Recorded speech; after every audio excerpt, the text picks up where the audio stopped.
Ladies and gentlemen, Commanders fans, Raiders fans, football fans, and Fleck Zone family, we are back on another Sunday afternoon, the 21st of September. That's right, September's almost over. We're heading into spooky season, and it's getting spooky in the NFL, good and bad. From going to the outhouse to the penthouse, penthouse to the outhouse. No 2 weeks are the same. It's a week to week league, but every week one thing remains consistent. Yours truly, God's favorite host, and the Commanderlorian, Crevonte Bay, covering the Commanders in the NFL better than any two-man duo in the community. Crevonte, what's up, my brother? Man. Great, solid win, all around team win. But my gosh, I can't wait to talk about the rest of the NFL because what is going on with these 1 o'clock games? But Commanders win, so I'm all good. No JD5, no problem. Let's play a song. Those haters can't stand us. Left hand up.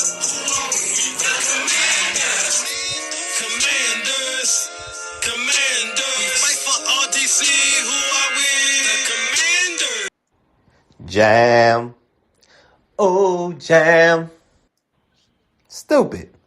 Just stupid. Well, now that's goofy. All right, Crevonte, you get the big-time victory today. Raiders short week coming west to east. No JD5 for the main storylines. 41-24. Your initial thoughts on the game, and we'll get into the specifics as we do each and every week. I'll let you kick it off, man. Things start off a little slow.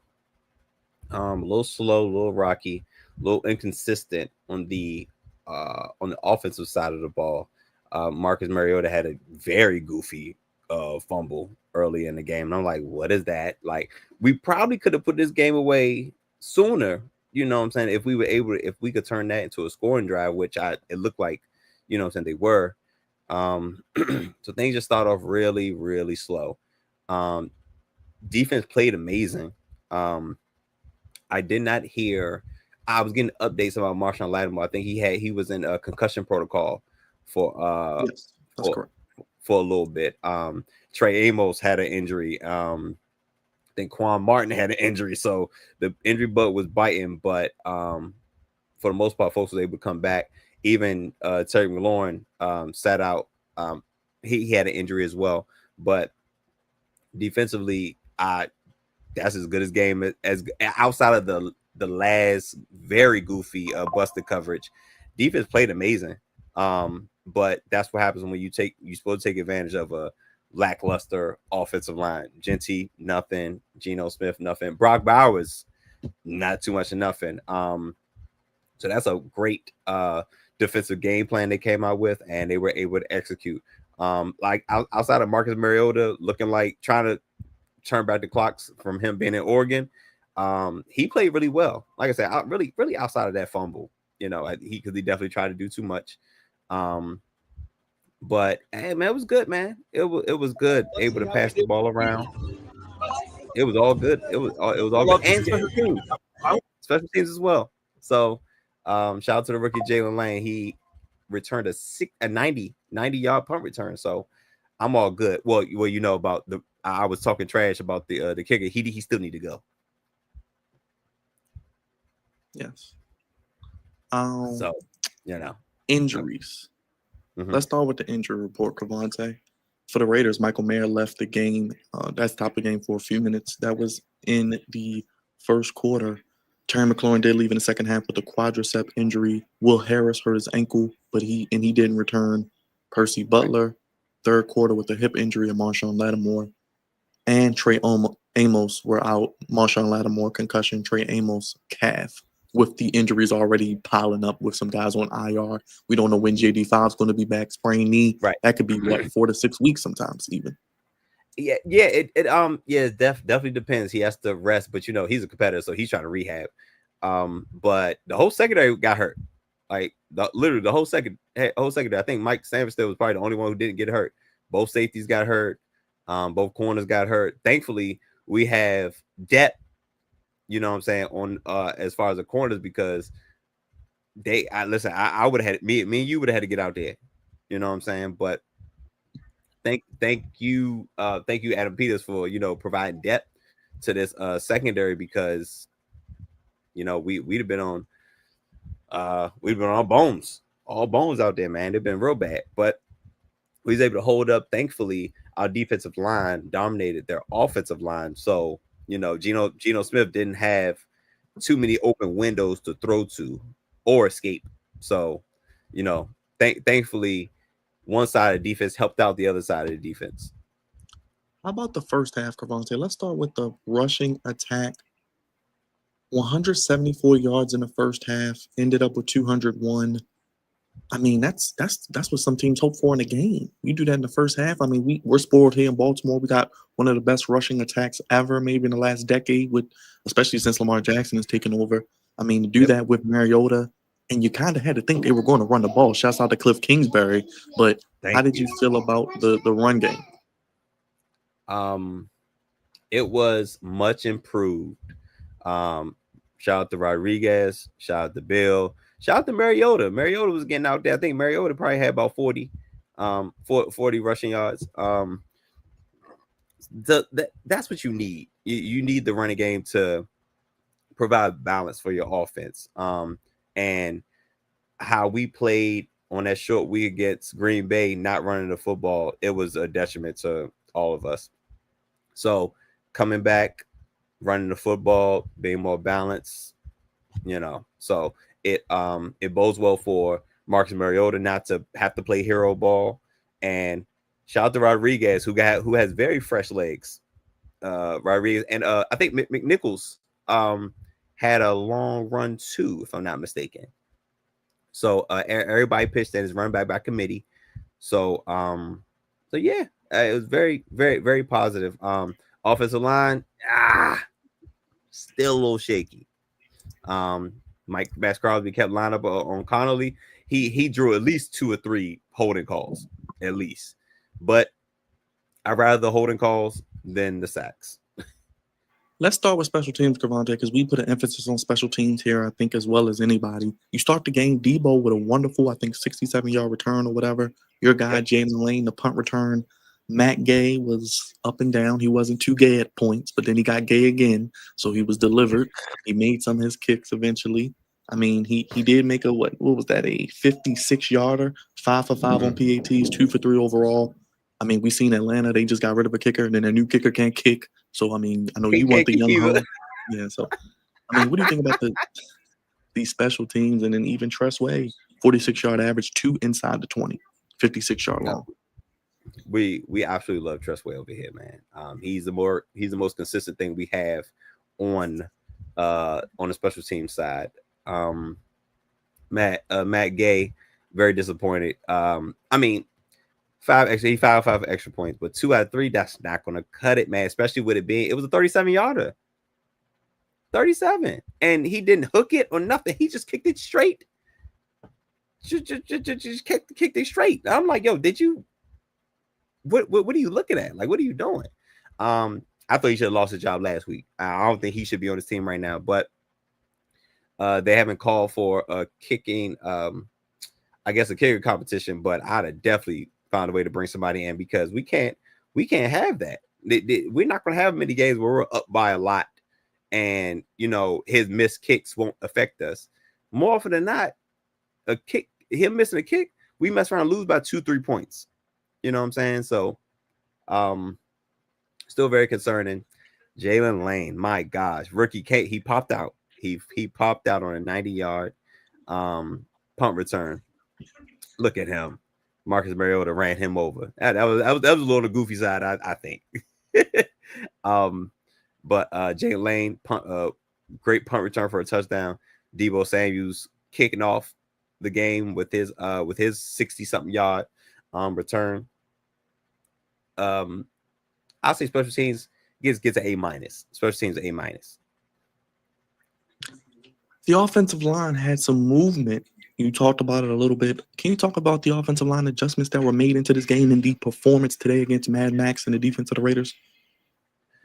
So, there was a mashup. No, not mashup. It was some adjustments that was that were made. I believe Andrew Wiley sat in for Nick Allegretti at right guard and left guard. I don't think Brandon Coleman played. I think it might have been, who was it, Chris Paul? I think it might have been Chris Paul. I gotta check the depth chart. Yes, Chris Paul. Chris Paul did play. That's correct. So Chris Paul played left guard. So we replaced. And can you check the Nick Allegretti for Andrew Wiley? Did that happen, right? Because they have been talking about that all week. So the two adjustments were Brandon Coleman was out, and it's concerning because it was a coach's decision. I don't know what that means. So Chris Paul replaced Coleman at left guard. Right guard, Nick Allegretti was replaced by Andrew Wiley. Because they were basically saying the right side was weak. On the interior, just the whole left side, but definitely for the interior. So Nick Allegretti was a scapegoat. So Wiley, more of a vet, and he's kind of a swing tackle, can play guard too. He's probably better to be next to Connerly. I believe, you know, one thing about Tunsil, he gonna draw a penalty. That's the thing about him. But he's been doing a pretty decent job of trying to limit it. Like I said, Connerly it wasn't quite as rough as the Packers, but he had Max Crosby. So, you know, when you draw a tall order like that, you're going to struggle. I think Max Crosby was able to draw a couple holding plays. I'm sorry, a couple holding calls, but for the most part, we were able to run the football. See, those things help when you're not consistently passing and dropping back. That means that keep setting up in that pass blocking, and then you're susceptible to whatever Max Crosby feel like giving out. But when you mix in the run, you can fire off on the running plays. So it's a mix. So the defensive line can't be like, all right, it's time to tee off. Nah, you don't know what we're gonna do. So I think actually running the football more helped the offensive line. In my I think they helped the offensive line. Let's hear from head coach Dan Quinn. Blood, nose, and all, Crevonte. Let's hear from the head coach. That's ongoing. That's not a one game reset. It whoever continues to win that competition is now the he guy. still got the blood on. That is a dude right there. That is a dude. His nose looks like it's still bleeding.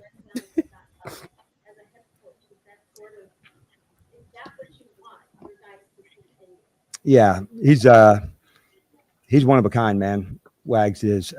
It's leading, it's performance, it's play, it's perspective, and so he really has such a good vibe on our team and who we are. His standards as a ball player, as a teammate, are so high. How would you not want to go fight for guys like him? And so, amongst others, so yeah, we're honored and to coach him, man. He's one of a kind. Last two, let's go Barry and Nick. There we go. Ken, what? HCCC, big win at home. Thank y'all for showing out. Love. Yo, you got a big win here, Commander Nation. Much love. Appreciate the support. Next week, we'll see y'all again. All right, Crevonte. What did you think of coaching today since we just showed Dan Quinn, Joe Witt, and of course our guy Cliff Kingsbury, who's, like you said, days in Washington may be numbered, not in a bad way. Oh, yeah, that definitely not in a bad way, especially if Zach Taylor gets the boot from Cincinnati, which he can probably get a pass for because of the whole Joe Burrow thing. But Joe Witt, my gosh, night and day from this game to last game. They look completely dominant, and it looks like their eye discipline was much better than last week. So I think Cliff Kingsbury actually running the football. I think they both made it a point to learn from their mistakes and do better in the next game. Dan Quinn, he had extra days, extra time to prepare. So, and I think it showed because I felt as though on a short week he got out coached by Matt LaFleur. But you know, he usually it's difficult to get a team together on a short week, man. But with extra time, I like this coaching staff in those situations.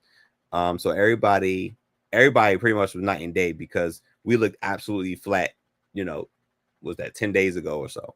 But everybody came out ready to play. They was able to shake off a little bit of rust on the offense and get things going. So everybody played much better. The only thing is I don't think we had any turnovers today. So we actually lost the turnover battle. Right? Yep. No picks thrown, and we lost that one fumble from Marcus Mariota. So technically we lost the turnover battle today. We have to find a way to force turnovers, man. We have to. Like through 3 weeks, I don't think we forced any. So I know Joe Witt is doing his best to preach that, but man, we got to find a way to force some turnovers. But I feel like they tackled better. And as Joe Witt would say, arrive violently. And I felt like they were doing that. And how many sacks we had? Like 5 sacks, 6 sacks, something like that. 5. Yes. Von Miller was out there. Armstrong was out there. So yeah, man. So that was cool. That was cool. Dominating the offensive line. Well, honestly, dominating both lines of scrimmage was the biggest keys to victory. Let's go to the quarterback, Marcus Mariota, 15 of 21, 207 yards, 1 touchdown, only sacked once, and he also added in 40 yards on the ground, as you mentioned, with the 22-yard long. Oh yeah, man. Listen, I was not concerned once J85 did not practice on Thursday. He already didn't practice Wednesday. He didn't practice Thursday. I was like, oh, he's out because when we talked on Thursday and when we did the pregame, I was like, yeah, I don't think he's gonna play, but I'm cool with it because I don't mind Marcus Mariota as the backup because he has similar skill set, just a little bit older, and he's smart vet. He's been there, done that. Like I feel confident in short spots with Marcus Mariota leading the team for, let's say, maybe a 2 or 3 game stint. I'm cool with that as long as just get JD5 ready to go for whenever our next opponent is. If I'm not mistaken, it's the Falcons. We'll talk about them later. But Marcus Mariota, outside of that goofy fumble, doing too much, great game, solid game. Like I said, when he's in, I'm not concerned like most teams are when their backup comes in. How about the running backs? We didn't expect Jeremy McNicholas to be the leading rusher. Chris Rodriguez had 11 carries. Bill only 8, but he had a touchdown again. He's a touchdown maker. What do you think about this running back room with the loss of Austin Eckler? But you still got 3 capable guys and a quarterback, so 4. I absolutely love it. This is just confirming the fact of us letting go Brian Robinson Jr. And losing Austin Eckler gives guys like McNichols and Rodriguez more carries and more opportunities to start because even if Bill is RB1, we're not going to give him a bell cow carries. He's still going to split up carries with the rest of them. Like we have, what's that, 4, 11, and 8? That's what it's going to be. So everybody's going to be fresh, throughout the year. McNichols had the 60-yarder for the touchdown, and and Rodriguez made his presence known, and of course Mariota had 40. He looked like he was trying to make his presence known on the ground more than in the air, but it's all good. I think this was I like my running back room moving forward as long as we can stay healthy. All right, Crevonte, how do you think the receivers did? I think they did a good job moving D-ball around. He had, what did he have? 2 for 11. McLaurin 3 for 74, 3 for 56. For Luke McCaffrey with the touchdown. I saw. Terry, I was concerned about Terry early on. But he had the long pass, and I was like, whoo, right on time because it was week 3 last year. We had that crazy catch against the Bengals, the crazy throw from JD5 and the crazy catch from Scary Terry last week. It was week 3 as well. So I'm hoping that's a sign that he is back. We all know what Deebo Samuels brings to to a offense. He wasn't crazy. He didn't do nothing crazy in the game today, but just his presence, you know what I'm saying, keeping defenses guessing. Luke McCaffrey sighting. He scored, I want to say the last touchdown of the game. So it's good to see him still being active and, you know, him getting looks. I wish his and JD5's relationship was a little bit better because JD5 cannot seem to find him. I don't know if there's a reason behind that, but it is what it is. And of course, old wily vet Zach Ertz, my guy, just as consistent as he is. He'll give you 3 catches, 40, 45 yards. That's right around where he's at 38, right around where he usually is, right there in the middle of the field when you need him. Let's get to that defense. You mentioned the pressure they bought today. 5 sacks. Von Miller, Bobby Wagner, 11 tackles, 2 sacks. Turning back the hands of time. Louvu doing it with 7 tackles. Deron Payne, Dorrance Armstrong dominating up front. I mean, how'd you feel about the defense as a whole today? This defense looks 10 times better than last season. Couldn't tell the difference. Night and day, man. Night and day. And shout out. And I'm sure Joe Witt Jr. was in their tails during this mini bye. And they knew they played bad. They played flat, and everybody came out with a different intensity, and it was really good. They absolutely dominated the offensive line, which is is always a key. You want to be able to dominate both sides of the line of scrimmage, but man, Gino and the Raiders offense, man, they got some concerns over there on the offensive line, and we took full advantage of it. So this was an A for the defensive side of the ball. With the weapons of Brock Bowers, you pretty much kept him in check, like you mentioned. I mean, he had 4 for 38. Jacoby Myers 3 for 63, but he only had that one long for 45. How about Trey Tucker though? 8 for 145, 3 touchdowns on 9 targets. He got it going, maybe an emerging star. And Ashton Genty only 3.7 yards per carry, 63 yards on 17 carries, 18-yard long. So Tuck got like a 60-yard bomb.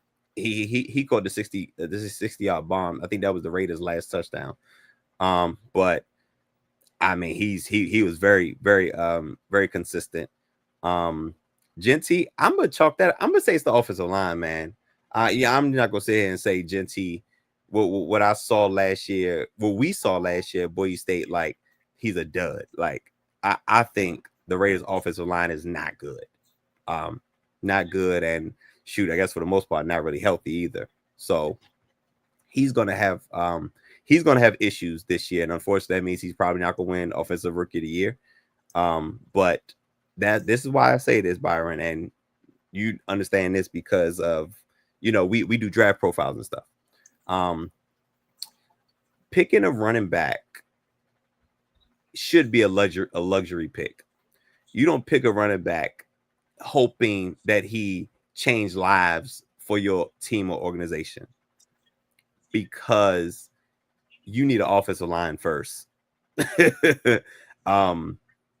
You pick a running back when it's like, all right, yo, we are running back away.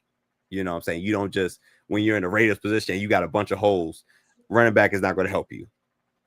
It's just not. And no slight to the running backs, but they shine when their teams are great.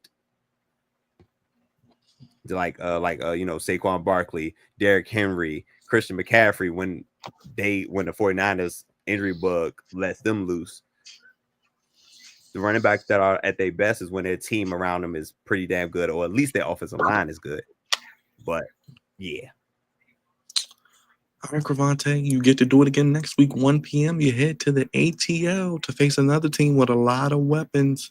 I think we even saw Kirk Cousins today for the Falcons. We'll get to them, like you said, in a minute. But going to Atlanta, Falcons 1-2, you're 2-1. You got to like your chances going on the road, even with possibly no JD5 if he's not ready.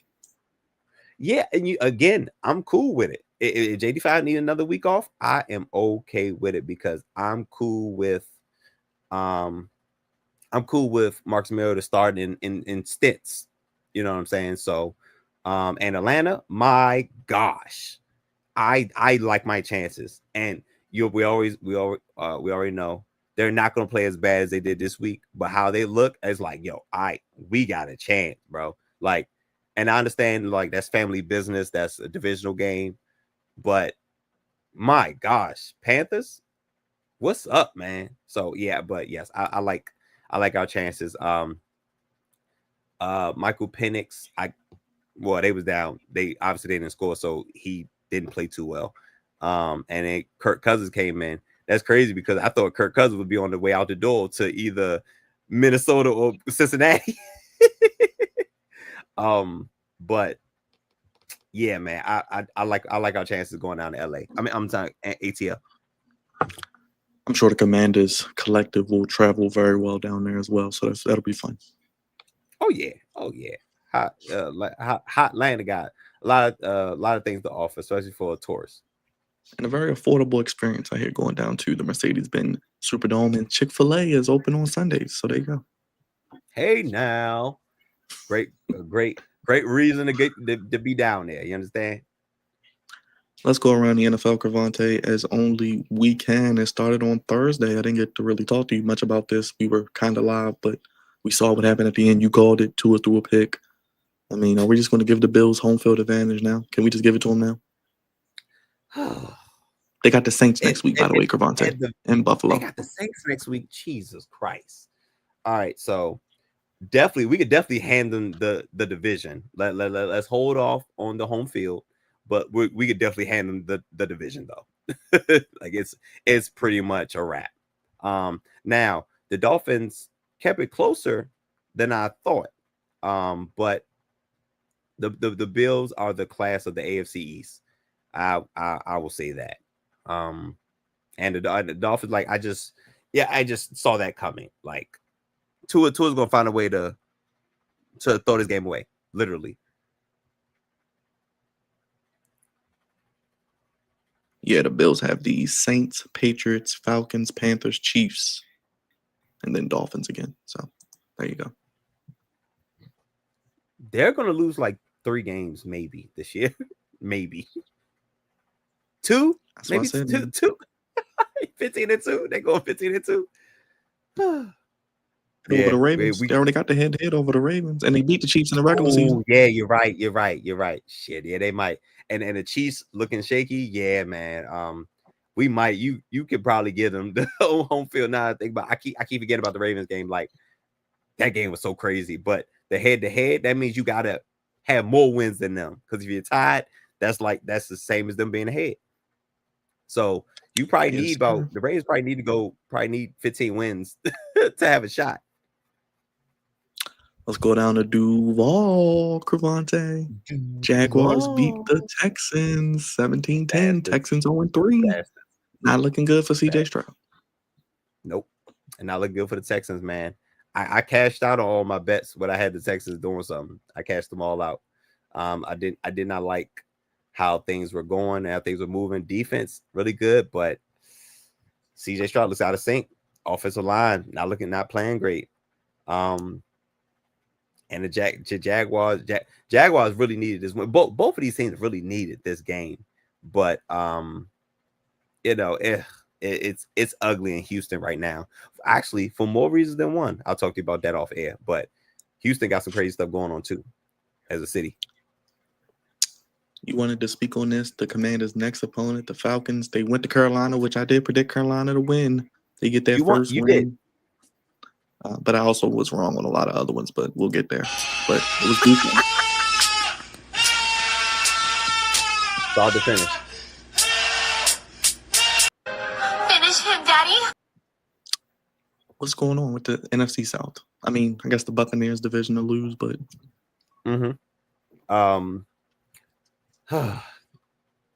the Panthers, they're not going 0-17, right? Like we just do they're not going 0-17. They're a pretty bad team, but they're not going 0-17. They are not 30 points better than the Falcons. What the hell is that? What was that? Like the Falcons are such an up and down team. Historically, the Falcons and the Steelers do it to me every time. Whatever I need them to do, they do the opposite. But they won a date. The Steelers won a date, so that was cool. But usually, the Falcons, they falcon at the weirdest times, man. Not to score, They looking flat. Oh man, I need a repeat performance, man. Don't go home next week and try to turn up, man. And the Panthers, Bryce Young, oh, man, that's nothing but a confidence booster for them moving forward. But divisional game, weird things happen. Buccaneers and Jets, we just talked about it a little bit off air. Jets come back from down. What was they down? 26-6, I believe. Get the blocked Something field like goal that. from Will McDonald. He runs it back, and it leaves too much time, like you said. Aaron Glenn still winless. But the Jets are playing hard, man. No Justin Fields today. Tyrod Taylor steps in. But the Buccaneers, man, I know we talk about the Eagles, the Rams, the Packers, even the Commanders, but they are a team you got to look out for if they can really stay healthy and make a run. I don't know about Mike Evans, and Godwin will be back soon as well. And Emeka Egbuka Crevonte, I knew he was good. I knew he went to the Ohio State, but that's right. Brother's different. Absolutely. He went to the Ohio State. I mean, what much more can you say? And that catch, and I don't even I left out, or I think my computer was messing up. So I wasn't able to. I saw the sideline catch. And I was like, oh, I missed it in real time, but I was able to catch the replay. I was like, ain't no way he caught that. Yes, he did. Absolutely. He's my guy, man. And they got to get, and the crazy thing about it, they have injuries on that offensive line as well, and they're still finding ways to win. So if they could get healthy, this is a threat. This team is absolutely a threat. I do not want to see this team, and unfortunately, if we make the playoffs, the Commanders are probably going to have to play the Bucs at some point, which is terrifying. But yeah, that the Bucs are a really, really good team. Eagles, Rams. The Rams were up 26. Gosh. They were up what, like 26 to like 14. Game-winning block kick. Jordan Davis runs it back. I mean, my goodness, Crevonte. What? Like, bro, I've never seen a team. Well, no, let me not say that. I'll say I've never seen a team snatch defeat from the jaws of victory so fast. Like, bro, the Rams were about to win. They were about to win. Kick the field goal, get it blocked, and Jordan Davis returns it for a touchdown. Are you kidding me? I feel for everybody that bet the Rams plus 3.5. Jesus Christ. Because that game, not only was they going to cover, they were supposed to win outright. But Eagles special teams came up in a big, big way. And then returned it at the end for a touchdown. I was like, ooh, that's back-breaking. That is back-breaking. But the Rams have it. The Rams always compete with the Eagles. But a couple plays here and there, and they lose. So the Eagles seem like one of those teams that are never out of a game. They find a way and multiple ways to win. Look at this mess. Crevonte, 19-1 are the Eagles now in their last 20 games after Sunday's win. Crazy. Who's that lost to? Was it I just had it on the tip of my tongue. Who did they lose to? I just had it on the tip of my tongue. Who did they lose to? That's a good question. We'll have to look that up for a second. Oh, yeah, they lost y'all. That's right. The Commanders, duh. That's right. The Commanders. Crazy. They got us back, forgot. though. They got us back in the playoffs. They definitely got us back in the playoffs. But just want to say, last team they lost to, just happy to be, Google it. happy to be the Commanders. But yeah, they're playing amazing football. Well, not amazing football. They're finding winning. They're playing winning football. They're finding ways to win. It's not ugly, but I mean, it's not pretty by no means, because the last 2 weeks have been quite ugly. Hell, even then, you know what? All 3 of these games, they was close to losing. Yep. See, CeeDee Lamb, if he'd have, out of them 4 drops, if he'd caught 2 of them, you know, that Dallas would have started 1-0. Travis Kelce and the Chiefs and the Eagles, he dropped the touchdown that turned into an interception, flipped that game. And the Rams were winning big, and the Eagles came back and won. So the Eagles are just finding ways to win. But I don't think that's not going to. I don't know if that's going to last. That's going to be able to sustain them. But the good thing is, it's not that many great teams out there. So, we got the Rams, Packers, Bucks in the NFC, Commanders, depending on what week. So, if you ain't playing one of them, I think that they'll be all right. But they find a ways to win, and that's all that matters. Steelers defense showed up at Crevonte. I believe they forced 5 turnovers or something like that. Ooh, they beat Drake May and the Patriots. I don't know why I picked the Patriots, but there you go. I picked the Steelers. I wasn't sure about this game, but I did pick the Steelers. Picking the Steelers and the Falcons in the same week is crazy to me. But they pulled out. The Steelers still have a top tier defense, man. So any young quarterback is going to struggle against them. Are you believing in the Aaron Rodgers? He passes Brett Favre on the all-time touchdown list, now number 4. Hey, man, longevity, man. So him and Matthew Stafford broke milestones today. Matthew Stafford passed Matt Ryan, I believe, for 9th, and Aaron Rodgers passed Brett Favre for 4th. And they're still like 150 touchdowns between them, which is kind of crazy. 150, 200, somewhere in that range. It's a lot. Good, but yeah, I'm not gonna say a believer, but he can still play some football now. So he about to pick up all these little all-timers right about now, as long as he stay healthy. I think we all expected the Vikings to win on this panel at least, and boy did they dominate. Kevin O'Connell and that defense with Brian Flores.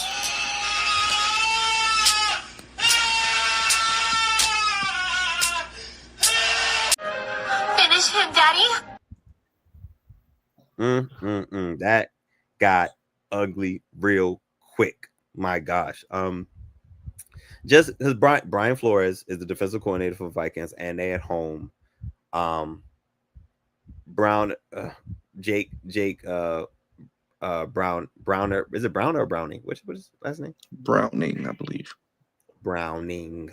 It was I would say it was more of a meltdown last week from the Jaguars as opposed to him, because he still threw 3 picks. So I didn't have any faith in the Bengals this go around. And the Vikings needed this to bounce back as well. So yeah, but I ain't see 48-10. I knew usually both teams are bad. It's like, but 48-10 is kind of crazy. All right, Mark. Drop those horse emojis. Drop your Colts emojis. You guys are 3-0. Nobody saw that coming. I picked the Titans for whatever reason. The surprise of the NFL, Crevonte, they punted for the first time today. What? That's crazy. Yeah. Mark did say they was going to cover, and they covered comfortably. Covered comfortably. I believe. Was it 6.5?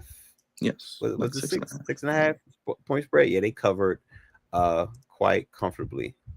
So yeah, shout out to Mark, man. 3-0. They look like the class of the AFC South, because the Texans have the complete opposite record. And that run game and defense, Crevonte, it travels. They got a good running back and a good defensive front 7 for sure. Good defense overall. Yeah. So yeah, they're definitely getting it done. And it's crazy because going into the year, who's up there? Steichen, the head coach. Man, I thought it was a wrap for him when he was talking about Danny Jones and Anthony Richardson having a quarterback battle. I was like, oh gosh, there's no way. I saw 3-0, a 3-0 start, but they're getting it done. They are getting it done. And nobody saw this coming, Crevonte. In Cleveland, the block kick, which led to a Cleveland Browns victory. It was like 4 block kicks today. 3? Yeah, it was a lot of them. Packers, Browns, the Eagles, and the Jets. Except the only thing, the Jets one didn't result in them winning. But my gosh, let's see. But we said that, man. We said, listen, I'm not sold on Jordan Love. I'm not sold, because from time to time, he'll have games like this where he's turned the ball over and not playing well. And I think if the Packers lose 9 times out of 10, majority of the time, it'll be because of Jordan Love and him not take care of the ball. Ooh, it was 26-7. Yikes. Yeah, 26-7. And that was at the beginning of the third quarter. Ugh. Crazy. But Jordan Love is whoo. It's gonna be interesting. It's gonna be interesting next week of practice. And the Browns, that's like they're not gonna go 0-17, right? They didn't think they're gonna beat the Packers, arguably the favorite, between them and the Bills, the favorite to win the Super Bowl. That's kind of crazy. Chargers up 10-0 over the Broncos. Crevonte in the afternoon slate. Cool. I picked the Chargers, and of course I picked the Seahawks. Hey man, cover Miss Hayes' ears. That's 35-3, and we're still at second quarter. 35. What the? Yo, it was 14 when I got on the computer.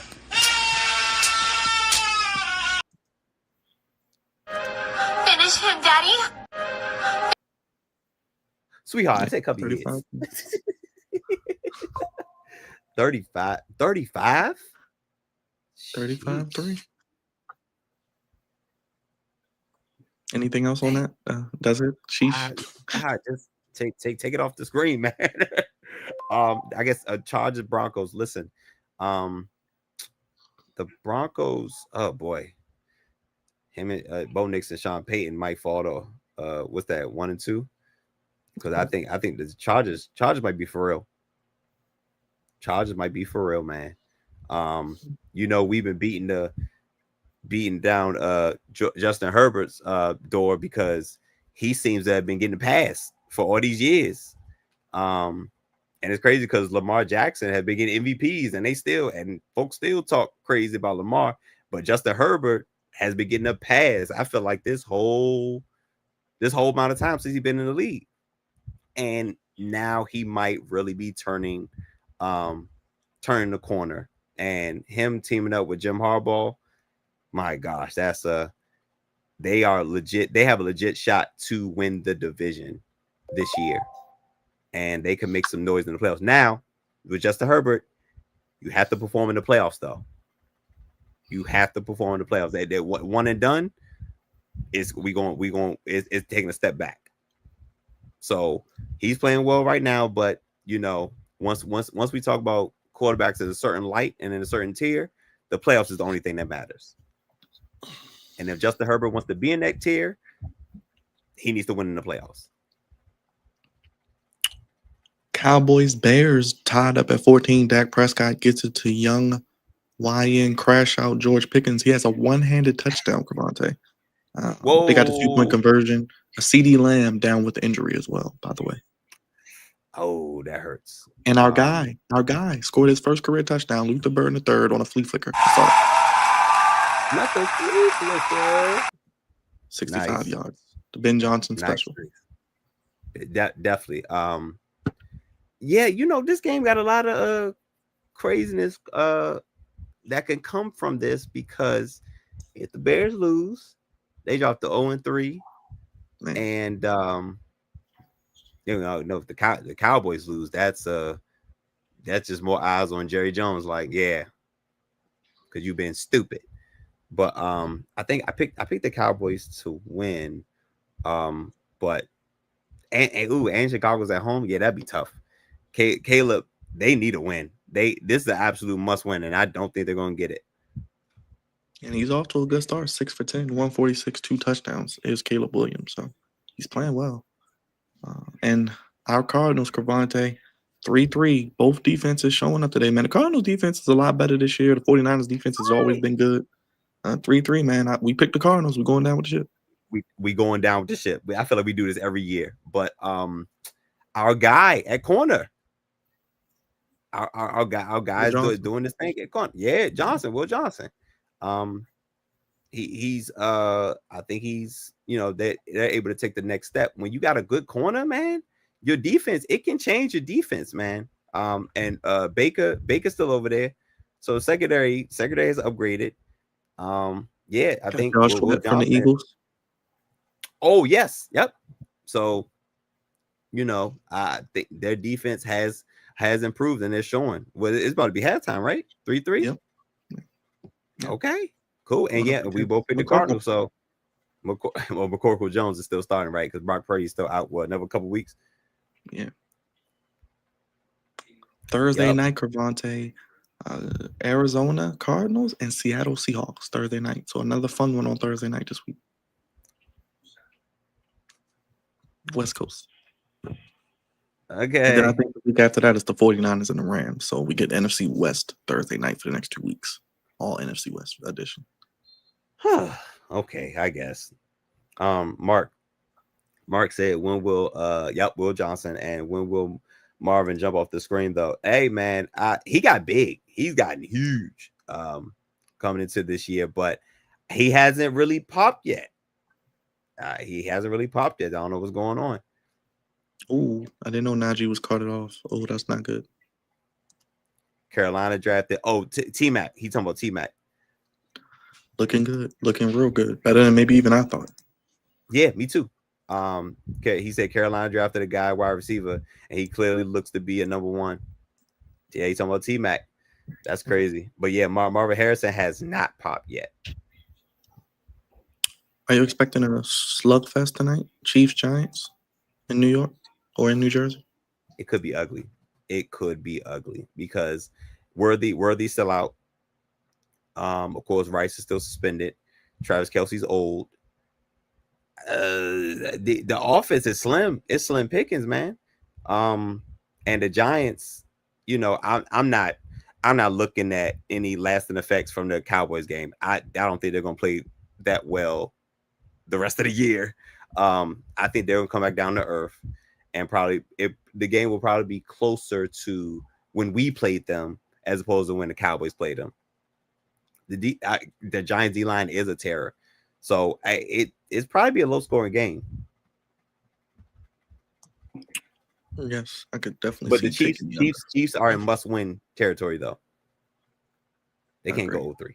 And they play Baltimore next week, Crevonte, 4:25. So we'll be rocking and rolling as soon as the Commanders and Falcons are done, because we got to watch that big game on. Everybody will be watching it. Man, listen, man, this is a great time to catch the Chiefs. A great time. So yeah, I like the Ravens of that game. But y'all got a big game this week. Y'all got a big game this week, tomorrow, and next week, man. Huge. This is huge right here, man. 4.5 point spread. Okay. I foresee a lot of points being scored in this game, but I think you guys, I'm trying to figure out what matchup you guys can exploit. I just think defensively, that's y'all offensive rushing attack is going to give the Lions problems, which is why I think it's going to be a high scoring game, because the Lions are going to give y'all problems. You know what I'm saying? Because they have weapons and stuff. So I think it's going to be a lot of points in this game, but y'all need to force a critical turnover in the second half somewhere, a critical turnover. And the great thing is Jared Goff is a statue. So he ain't going to run from y'all. Y'all get pressure on him. Y'all getting him.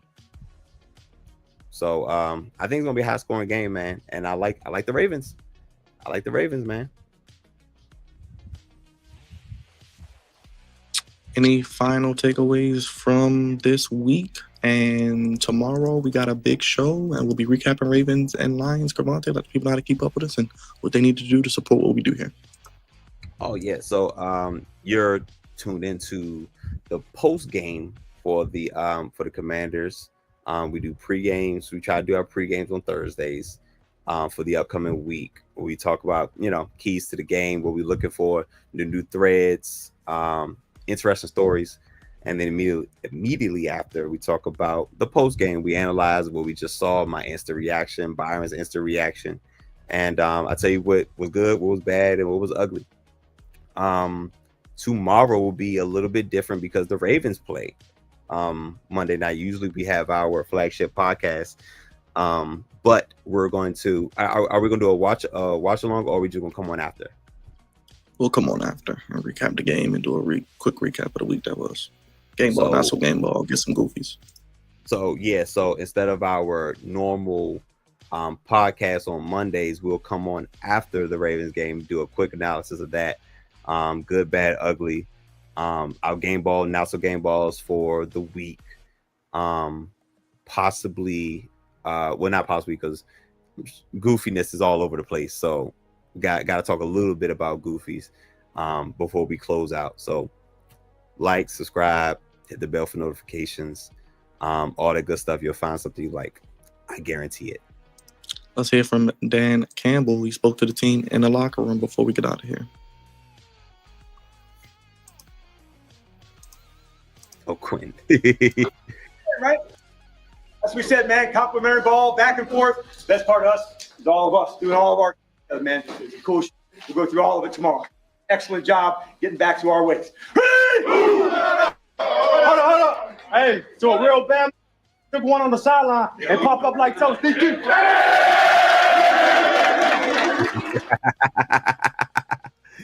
Dan Quinn, crazy, man. Dan Quinn and Mike Vrabel have huge personalities. Really, Dan Campbell too. Dan Campbell and Dan Quinn and Mike Vrabel, they all have really big personalities. Where like, yo, I'll follow them into battle because you know they're gonna get down and dirty.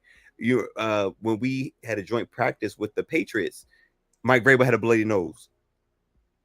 Trying to break up a scrum. But yeah, man, like that just shows like, yeah, man, like he's down for the cause. He's willing to get dirty. He really get bloody, and you know that's great for the morale of the team. So I absolutely love it. I want him to stay out the way, but I love what it does for the team. I got the video of the Najee Harris injury, so we take a look at that real quick before we got it unfortunately to him. Let's see what happened. Excuse me.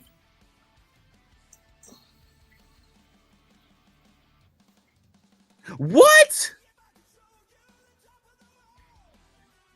Oh, he ain't just tear his ACL, did he?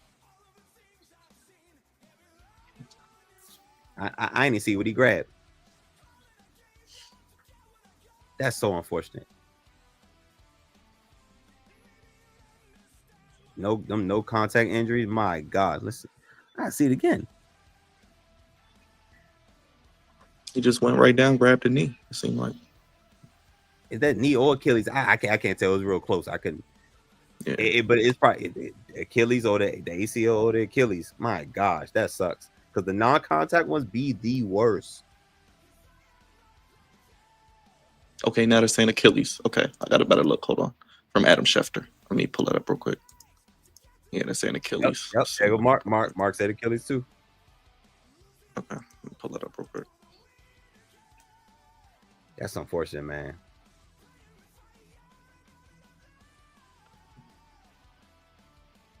It's going to run back again while I do that. Yeah, there you go. Ooh, dang, you can see that thing pop. Yeah, that's his Achilles. That's crazy how the Achilles does that. Yep, you see right there. It just popped. That sucks, man. Because, like, we see it. And remember Kevin Durant? Like, you can see it. You can see it pop. It's like, yep, that's his Achilles. That's exactly what that is, man. That same boom. It's like a pop, yo. Yeah, that's his Achilles, man. That's unfortunate. Hate to see it. Hate to see it. Wish him a speedy recovery. Had the eye injury with the fireworks this offseason. Only on a 1-year deal, so we'll see what happens there. But hit the subscribe button, hit the like button, hit the bell. Commanders 41-24. Smash Mouth dominant victory. All three phases shine. Move to 2-1. Next week they'll do it again, 1 p.m. in the ATL against the Falcons, who are 1-2. And we'll be back with you tomorrow with the Ravens preview during the day. We got to get that out to you. We will have Monday Night Raw tomorrow evening. Then after the Ravens and Lions, we will be live talking about it here on Flex Zone Podcast. Only place Crevonte give me sports how you want it. When you need it. For the senior producer, captain of the Goofy Ship, and the Commanderlorian, one half of the Founding Fathers, the one and only Crevonte Bay. We'll do it again next week, or this week, coming up, previewing the game and getting back to it. Yeah, we'll definitely do it again this week. So yeah, I guess we can do a preview on Thursday if you're still free. Yeah, we'll do Thursday. Yeah. Okay. Cool. Yeah. Sounds good. Yes, sir. Appreciate everybody in the chat. Mark and everyone else. Make sure you guys hit that thumbs up. Hit the like button. If you're watching on X, come on over to YouTube. And as always, sound off down below. Leave a comment if you made it this far. And as always, super chats. You can super chat us. You can hit us up with the Cash App. FlexZone1 on all social media and the FlexZone1 at gmail.com. For Crevonte, everybody in the chat, happy recap. Commanders get the win. We're back again with a fresh week of content. Appreciate you, Mark, as always. Congrats to your Colts. Indeed, and brother man. Thoughts, I know you was in the chat. Big group hug for you, brother. I know how it feels, man. Those Yo, damn brother Thoughts. Oh man, come here, man. God dang, bring it in. Sheesh, man. That's a tough one, man. Because listen, we've been saying it. The Rams. Like since last season, it was like they were really close to beating them, but you gotta close the door. You gotta close the door. Gotta finish. Speaking of finish, we are done here. We're going to enjoy the rest of the football Sunday. Bears just scored, so they're up 17-14 heading into halftime. So we'll see what happens there. We'll be recapping it all tomorrow and throughout the week on the Flex Zone podcast. For Crevonte and everybody watching, have a great Sunday. Thank you for watching. Commanders 41-24. We'll do it again next week here for the Commanders postgame show. Have a great day, everybody. Thank you for watching. Peace. We gone.